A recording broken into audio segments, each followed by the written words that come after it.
Hello, beautiful people. Welcome to part 2 of this video of my personal experience of what I went through on my ego death on psilocybin mushrooms. If you did not watch the previous video is about what an ego death is and the dangers of an ego death on psilocybin mushrooms. So if you are new to my channel, my name is Tanya. And please make sure to subscribe or drop a comment. Let me know what's up.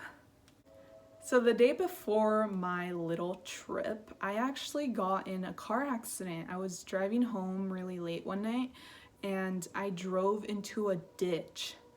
And that was scary. It was really late at night and luckily my friends were still up. I got picked up. The next morning I towed my car out of the ditch, and when I came home to talk to my mom, I told her that I had gotten in an accident, this had happened, and we got in a huge fight, this argument, and she's like, this and that, insurance and this and that, and I'm just like, I don't care. I'm not afraid to die. If I would have died, I wouldn't have cared. Like, I don't know where this came from, this crazy stuff, right? So that night, I was going to have this experience on psilocybin mushrooms with my friend. And this was the largest dosage that we had taken together, and we both took the same amount. And so we made them into a smoothie, we took the same amount. The minute that I drank that smoothie, I knew that I was going to go through something. I knew that I was going to experience something very insane, but I had no idea what it was. I had never done research on what an ego death was. I had just heard about that word before.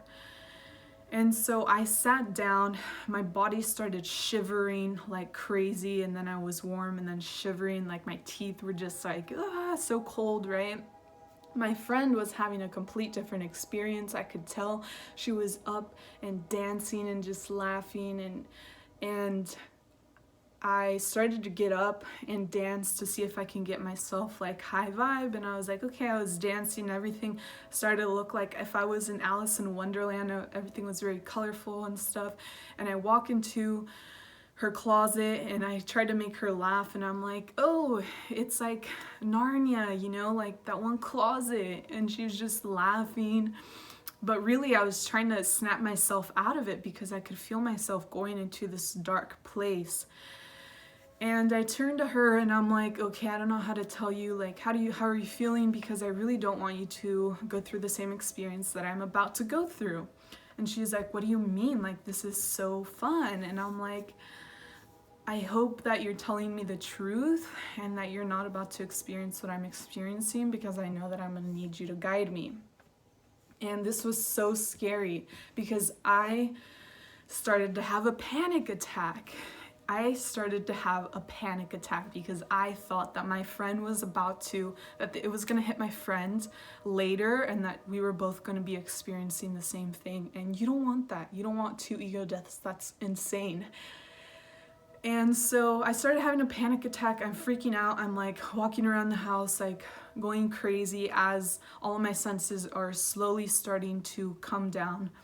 And so I walk into the bathroom and I'm like, okay, maybe this is like alcohol where you can like make yourself yak and it's gonna come out of your body, and once it's out of your system, then I'm going to feel better, right? And so I like walk into the bathroom. Too much information here, but I want to share my experience. I like forcefully make myself puke. As soon as I put my hand in, I was losing my senses and all I could see was my hand. So I had to guess where my mouth was. I had no idea that I even had a body at this point. I was like, okay. And I put my hand and I yak, and all I could see was the stuff in the toilet was very like colorful and stuff. And I just get up and I was like nodding, and my friend looked at me like, oh fuck, all right, I get it now, I get it. And we're like, yep. And at that point everything was just purple. Everything was purple. So I had no sense of where I was. I had no sense that I was walking on ground, that I was in a house. I had no sense of reality. I was like, oh my God. And for some reason, I think I did this before. I was like, I'm gonna record this. So I grabbed the phone and I'm like shaking and I'm like recording it. And she's like, explain to me what you're going through. And I'm like, it feels like I'm dying. I think I'm dying. I think I overdosed. And as I'm expressing all this, I'm still going through this panic attack. And I'm like, I think I'm dying. And so then she's just laughing and I'm like, bro. And I start crying and I'm apologizing. I'm like, I am so sorry that I overdosed and that I'm about to put you through this experience, and that when we wake up, they're gonna find a dead body and you're gonna have to deal with your best friend's death. I am so sorry. And I start apologizing. And for some reason, I started thinking about Mac Miller. He's one of my favorite artists, and he had passed away like a year ago. And I was like, this is insane, because you know, like when someone overdoses, not necessarily him, but like just anyone who like ingests like medication or something to purposely take their life, what if midway when they're experiencing the death, they realize that they don't actually want to leave and it's too late, they can't take that out of their body. I was like, that's what I'm experiencing right now. I was like, what if someone walks into the room and they don't realize that I actually didn't want to take my life, I didn't want to do this. And then I also started thinking about my dad, because my dad passed away when I was a little girl. And I was like, what is it that he went through? What was his perspective when someone, you know, when this happened to him? Like, what did he experience? Like this stuff. I was like, that is so scary. And my friend tried to calm me down.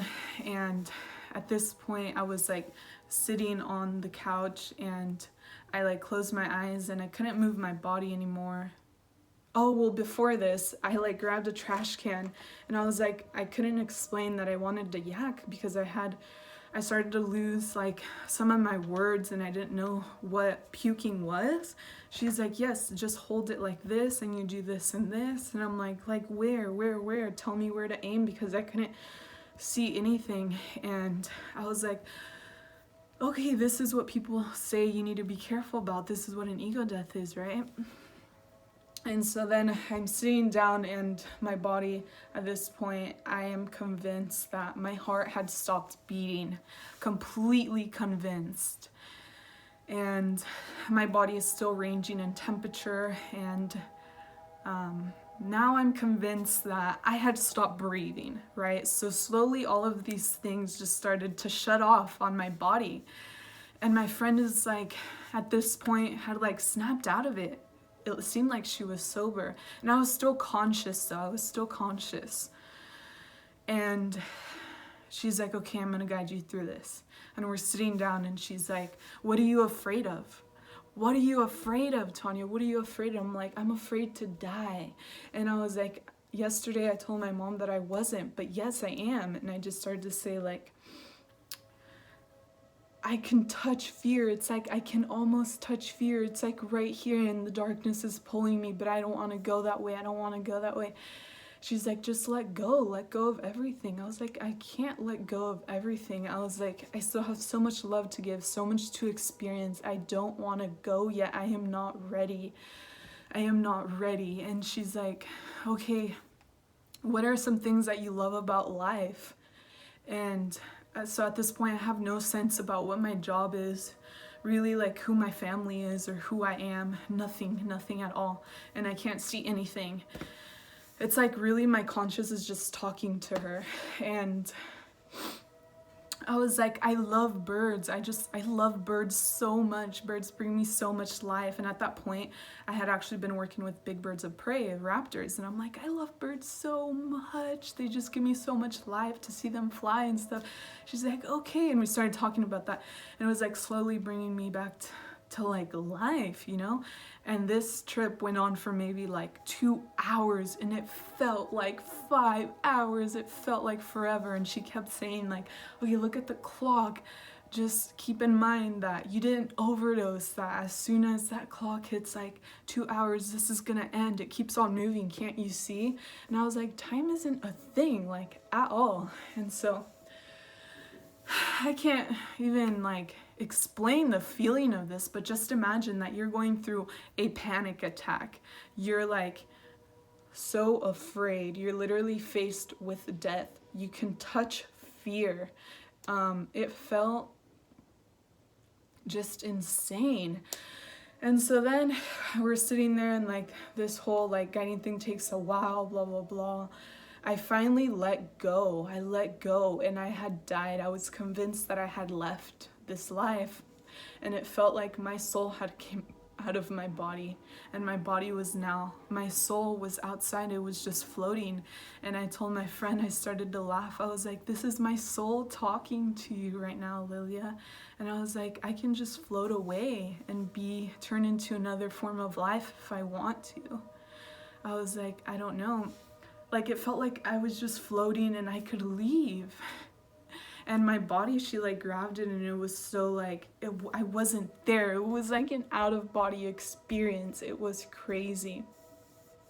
So, you know, real time went by and I started to come back into my body. And after that, it was like a freaking exorcism kind of shit. Like, I had things, traumas from my past that that were brought to the surface and I had to deal with. And I was like screaming and crying so much pain, like I could feel pain. And then after that, it was like this therapy session where we were laying there and she would say something, and instantly it was like I was experiencing the law of attraction right then and there. She would say something and I could experience. I'm like, yeah, I could be there if I wanted to right now. All I have to do is think about it. And I would think about something and I was right there, right there, right there. It was complete law of attraction in action. It was insane. And then just all of this truth coming out of me where it's like, what are you afraid of? And it was like, I'm afraid about what people think of me, about my family and this and that. And yeah, I'm trying to make this video cut to the time so that I can post it. But anyways, basically I saw the destruction of everything that I believed I thought I was come down, and I was floating in the universe. I was floating with the stars. I was completely somewhere else, and I didn't feel like I had to be here. It didn't feel like I had to be here, but I knew that I wanted to be here on earth to serve other people, to be of light to other people, to travel, to experience, to just have fun. And so it was very painful, very, very painful and very scary, because you are 100% convinced that you have overdosed, 100% convinced that you're about to put your loved ones in a very shitty situation and that they're gonna have to deal with the story of whatever you did. And so scary. I have not done psilocybin mushrooms since then, because even after that, if I would just smoke the tiniest of weed, I would get these little glimpses. I was actually afraid to go to that house like for a month, because I would get these feelings of like I was just scared still, and I don't know of what, just of like that whole experience of not knowing that I was going to go through that. It just hit me, you know. But now, a year later, I'm very happy that I went through that because it has shown me so much about life and about why I am here, what am I doing here. And yeah, we're all egocentric beings, but for you to experience your ego coming down, it's insane. I think that is all the time I have. But if you have ever experienced this, if you have any questions or comments, please drop them below. I would love to connect with you, and thank you so much for watching.